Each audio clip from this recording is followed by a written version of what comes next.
Bonjour, bienvenue sur votre émission Focus Intégral. Celui que nous recevons aujourd'hui est né le 4 mai 1968 à Lambaréné. Il obtient son baccalauréat B au collège Bessieux, puis un duel 2 d'anglais à l'université Omar Bongo.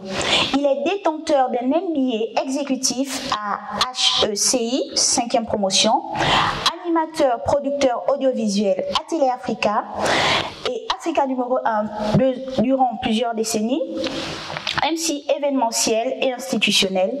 Il est aussi ex-secrétaire général du Comiga, acteur cinéma, puis directeur des programmes à Télé Africa. Actuellement, il est président du conseil d'administration de l'Institut gabonais de l'image et du son. Certains le surnomment Iboga Power, d'autres le Quiz Master. Il s'agit du mastodonte de la communication, Monsieur Régis Massimba. Bonjour. Bonjour. Bienvenue sur notre plateau. C'est un plaisir. Je vous ai bien présenté. Oui, bien sûr que l'essentiel y est, même s'il vous fallait 2 pages supplémentaires pour ajouter des choses, on va gagner du temps. Oui. Ouais. Voilà. Vous avez beaucoup de choses à votre actif. On ne pouvait pas les citer. N'est-ce pas? Sinon, on allait prendre des jours et des jours. Alors, on ne vous voit plus trop sur les plateaux de télévision. Pourquoi avez-vous décidé de vous retirer des plateaux? Parce que vous l'avez annoncé justement. Oui. Merci encore pour le plaisir et l'honneur que vous me faites en m'invitant sur ce plateau, que je regarde de temps en temps sur le net, bien sûr. Alors, ma décision n'est pas une décision qui avait été mûrement réfléchie au départ. C'était presque par un coup de tête. Un coup de tête parce que certaines conditions dans l'exercice du métier qui est le mien, c'est-à-dire animateur et producteur audiovisuel, je ne trouvais plus mon compte. Non pas par les émoluments ou par le salaire, loin s'en faut, bien au contraire, mais surtout par les aspects techniques. Je pense qu'aujourd'hui, nous sommes dans une nouvelle génération qui est la vôtre, génération très dynamique, génération 2.0, avec tout ce qui est technologie, que la génération qui est la mienne ne suit pas. Moi, j'ai le métier le plus aisé, je parle, je n'ai qu'à parler. Mais techniquement, je pense qu'autour de moi... Vous pensez que vous êtes obsolète? Je ne parle pas de moi, je parle des techniciens. Si je vais à la fin de ma réponse, vous comprendrez.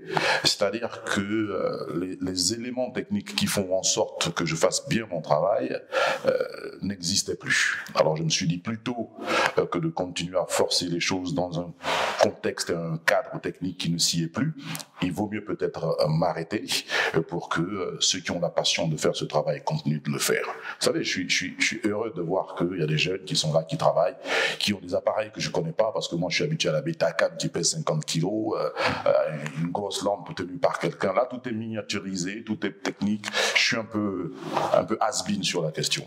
Alors peut-être que c'est le moment, et ça a été l'occasion, de laisser la place à la nouvelle génération. Et qu'est-ce que vous voulez qu'on retienne de vous durant votre passage en tant qu'ancien présentateur télé? Tout ce que je veux qu'on retienne de moi, c'est que j'étais là. J'ai fait ce que j'avais à faire. Que chacun se fasse l'idée de ce que j'ai pu faire pendant 30 ans dans ce métier. Et puis, bon, moi, je ne fais que faire mon travail. Je n'attends pas qu'on dise de moi que j'étais ceci ou que j'étais cela. Sauf que j'ai quand même la conviction du travail bien fait et bien accompli. Et du plateau télé au cinéma, il n'y a qu'un pas. Qu'est-ce qui a motivé votre conversion? Conversion, si vous parlez du fait du jeu d'acteur, vous savez, mon premier film, je l'ai joué, enfin j'ai joué dans un film pour la première fois, je pense en 2010. C'était dans l'ancien Lion de Poubara qui est devenu après le Collier du Makoko. Alors, il y a quoi, on est en 2021, il y a 11 ans quand même. Et là, c'était pas une manifestation personnelle que de devenir acteur de cinéma. C'est monsieur Henri-Joseph Komba-Bididi qui est venu me voir, me consulter pour me dire, bon voilà, qu'il avait un rôle pour moi dans son film et qu'il a regardé autour de lui tous les comédiens qui existent autour de lui, lui qui est professionnel de la situation. Il a estimé que ce rôle-là, il n'y avait qu'une seule personne pour le jouer, c'était moi. Donc j'ai un peu hésité. Parce que la première fois, c'est Imunga qui m'a demandé de jouer un rôle dans le film Dolé. Et là, j'avais carrément totalement bloqué. J'ai dit non, je ne peux pas. Et là, la deuxième fois, Henri-Joseph Komba insiste. Donc je vais quand même. Et quand j'y vais, ça marche plutôt bien. Vous avez pris goût? Ah ouais, je dis, ben, si ce n'est que ça, ben allons-y, quoi. Donc depuis lors, bon, j'ai des rôles ici et là. Une filmographie qui n'est pas très impressionnante. Je n'ai quoi que 4 ou 5 films à mon actif, mais je pense que c'est déjà quelque chose. Parce que c'est des films quand même d'une certaine facture. C'est la pellicule, quoi. Si aucun peut comprendre de quoi je parle, c'est pas la vidéo, hein. C'est de la pellicule, le vrai cinéma. Alors je préfère faire 2 films dans la pellicule, le vrai cinéma, que d'en faire 60 avec le téléphone portable. Si vous faites suivre mon regard. Vous avez la qualité, la quantité. Très bien. Parlez-nous un peu du Djadji. Alors le Djadji, ça c'est encore une autre histoire. Vous savez, finalement, je me rends compte que je n'ai presque rien fait de par moi-même, quoi. C'est toujours des gens qui décèlent des choses et qui viennent me les proposer. Et quand on s'embarque ensemble, ça marche. Alors, le Djadji, c'est une idée de Convergence, hein. C'est la société de M. John Amadou, je pense, ouais. Alors, M. John Amadou est venu me voir pour dire qu'il avait un projet. Alors, ce projet, c'est le Djadji, un petit film de 2 à 3 minutes sur le net, et que on était 2 sur le rôle, Serge Abessolo et moi-même. Donc, au départ, c'était des sugar daddy. Comme c'était un peu à la mode, là, sugar daddy, nous on a 50 ans passés, les cheveux sont blancs et tout, mais on reste toujours frais et on fait la concurrence aux jeunes. Donc les sugar daddy sont là et ils ont décidé de créer un petit film pour les bienfaits des sugar daddy. Et bon an, mal an, en évoluant, il y a eu beaucoup de remarques, beaucoup de reproches, de remarques constructives. Ils ont dit c'est très bon, c'est très suivi. Mais il faut sortir un peu du féminisme, le féminisme même non, du sexisme, c'est-à-dire toujours prendre la femme au second degré comme un objet de plaisir, en lui donnant de l'argent, n'importe comment, comme ça, c'était pas très reluisant. Donc on a réfléchi, on dit bon, pourquoi ne pas trouver une autre façon de faire dans la conscientisation? C'est-à-dire on fait notre concept de base et puis à la fin on choisit un petit conseil. Voilà, le mode de vie. Donc depuis là, maintenant, on tourne et à la fin, un petit conseil, ce qu'ils appellent un message à véhiculer. Et là, ça a pris. Ça m'a intéressé tellement que je suis dedans jusqu'aujourd'hui. Nous en sommes au 3e numéro. Et je ne sais pas si on pourra continuer. Ça dépendra des autorités en place qui viennent me donner des responsabilités. Si c'est incompatible, on va laisser tomber, malheureusement. Mais si c'est compatible, on continue. Hein. C'est un peu du cinéma, donc ça va dans la même lignée. Voilà. Justement, en parlant de vos nouvelles fonctions, vous êtes désormais le PCA, donc c'est-à-dire le président du conseil d'administration de l'Institut gabonais de l'image et du son depuis le 29 avril 2021. Oui. Comment avez-vous reçu cette nouvelle? Bon, parler de surprise, ce serait peut-être pas une non-vérité. Vous avez été consulté à l'avance? Absolument, oui, absolument. Souvent, j'entends des gens dire « Ah, j'étais assis à la maison et puis mon nom est sorti au conseil. » Bon. Je dis « Mais vraiment, c'est un peu fort, quoi. » Non, j'ai été consulté. Sauf que quand on est un sage, un homme averti, on garde son silence. Et puis on attend que les choses se fassent. Donc j'ai été consulté par la présidence de la République depuis bientôt 8 ou 9 mois sur un projet par rapport à l'Aegis.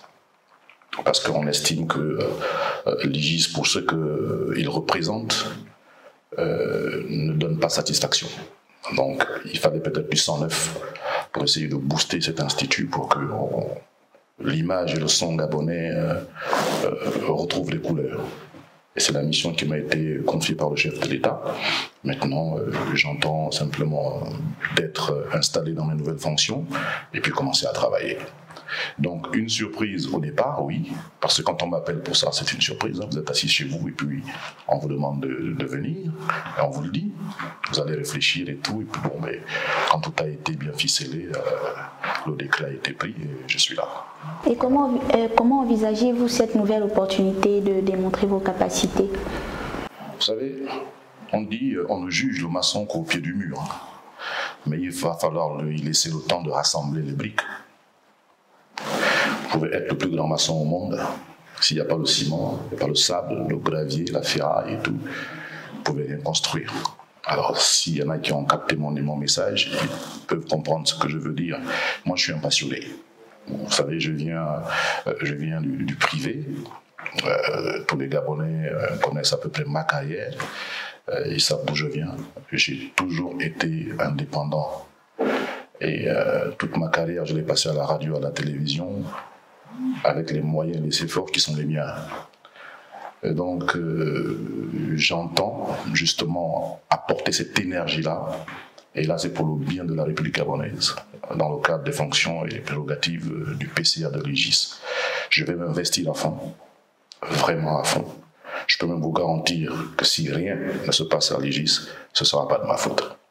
Vous êtes le Djadji.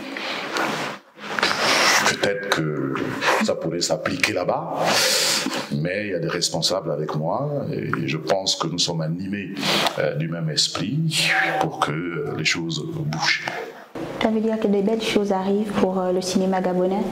Plein de choses, il y a plusieurs jeunes, il y a des jeunes qui n'attendent que ça, il y a des cinéastes indépendants, il y a l'Égis qui a en son sein des compétences. Je pense qu'en matière de compétences, il y en a.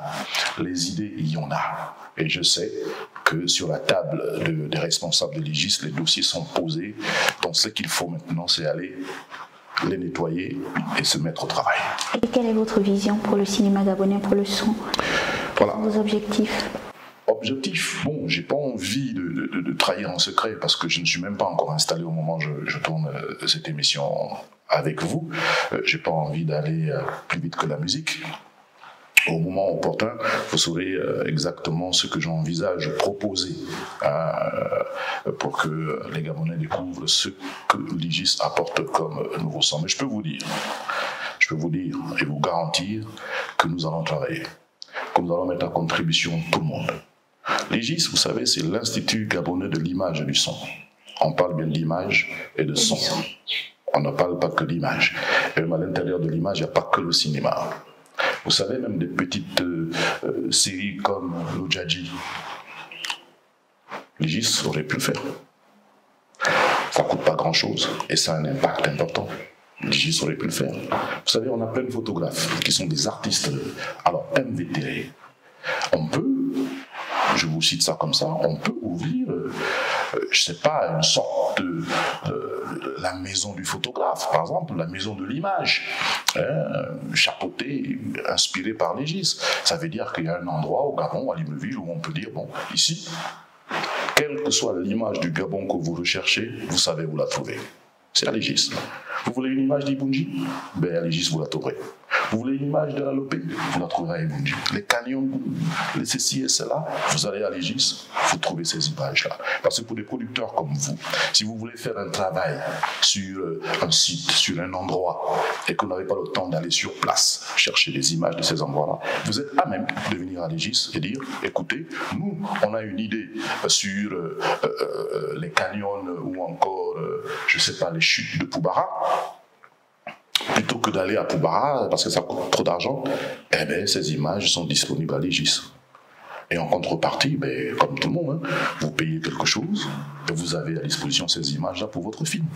Ce sont comme ça de façon jetée, hein, sans aller plus loin, la nouvelle impulsion que j'aimerais apporter à cet institut.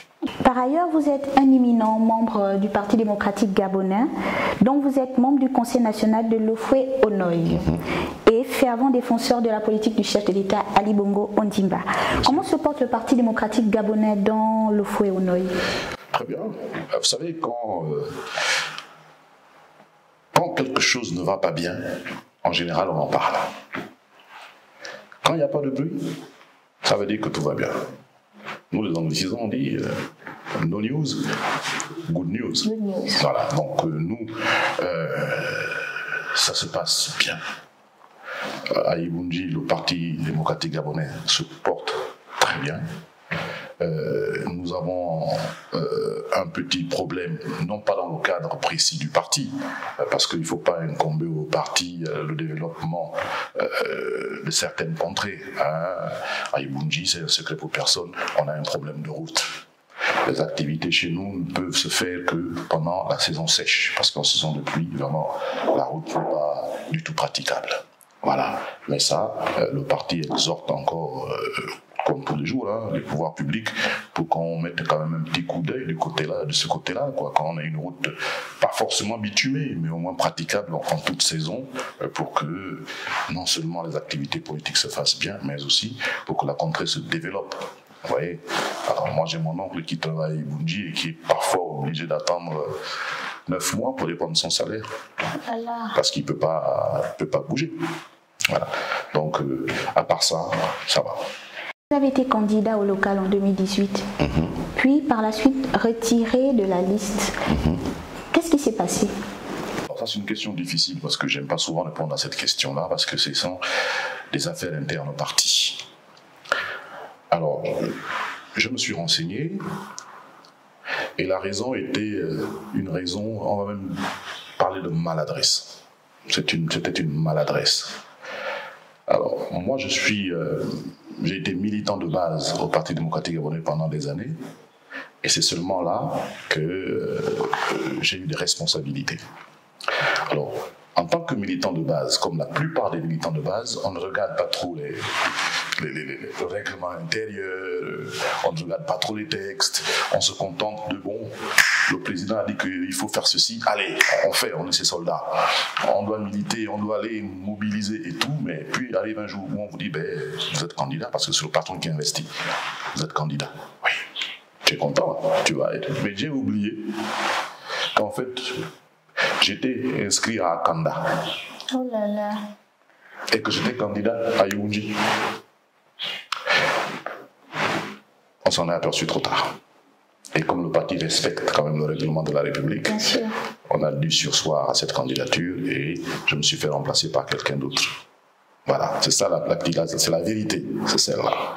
Donc désormais, j'irai m'inscrire au bon endroit avant de continuer à postuler pour une élection, quelque élection que ce soit. Votre forte personnalité pourrait être un gain pour votre fédération politique. Que ressentez-vous face à cela? Vous savez, nous sommes les soldats d'Ali Bongo Ondimba. Et tout homme politique a une seule aspiration, en tant que leader de parti, c'est de prendre le pouvoir. Le pouvoir, nous l'avons déjà. Le défi, c'est de le conserver. Il faut conserver le pouvoir. Et pour le conserver, il faut mettre des artifices en place. Et ces artifices-là, s'il y a des PDGistes ici, ils savent de quoi je parle, c'est mettre nos profils, nos influences. Vous parlez de ma forte personnalité, merci. Donc cette forte personnalité-là doit se mettre au service de notre président, et du distingué camarade président, Ali Bongo Ondimba, pour qu'à chaque fois qu'il aura besoin de nos suffrages, que nous, les fortes têtes, entre guillemets, je prends vos mots et je vous en remercie, nous devons nous mettre en ordre de bataille, se mettre devant pour que nous allions convaincre les populations que la solution, c'est Ali Bongo Ondimba.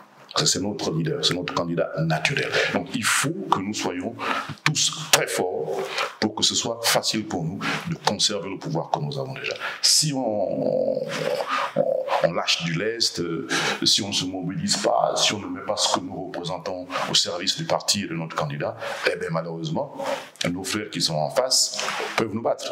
Et comme il ne faut pas que ça arrive, mais continuons de mettre tous ceux qui ont en nous comme force en marche pour que nous allions toujours de l'avant. Et pour terminer, comment peut-on percevoir la nouvelle personnalité politique et étatique que vous êtes désormais? Alors là aussi, c'est,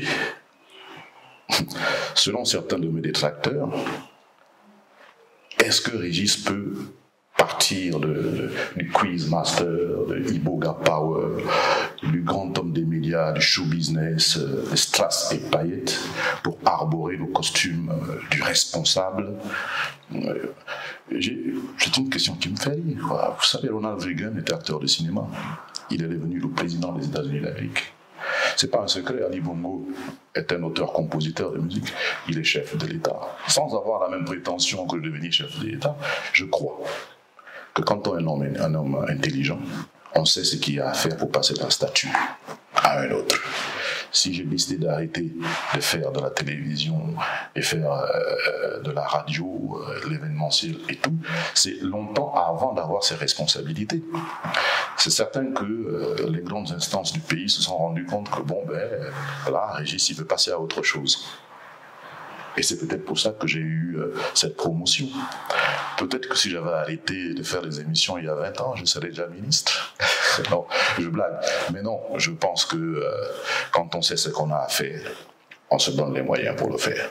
Si c'est un problème de profil, le profil, il est là. Et quand on est intelligent, on sait ce qu'il y a à faire aussi pour passer de A à B. Merci, Monsieur Régis Massima. Je rappelle que vous avez été animateur, producteur, MC événementiel et institutionnel. Dorénavant, vous êtes PCA de l'IGIS, c'est-à-dire de l'Institut Gabonais du son, de l'image et du son. Merci d'avoir répondu favorablement à notre invitation. Quant à vous, on se dit à bientôt pour un prochain numéro de Focus Intégral.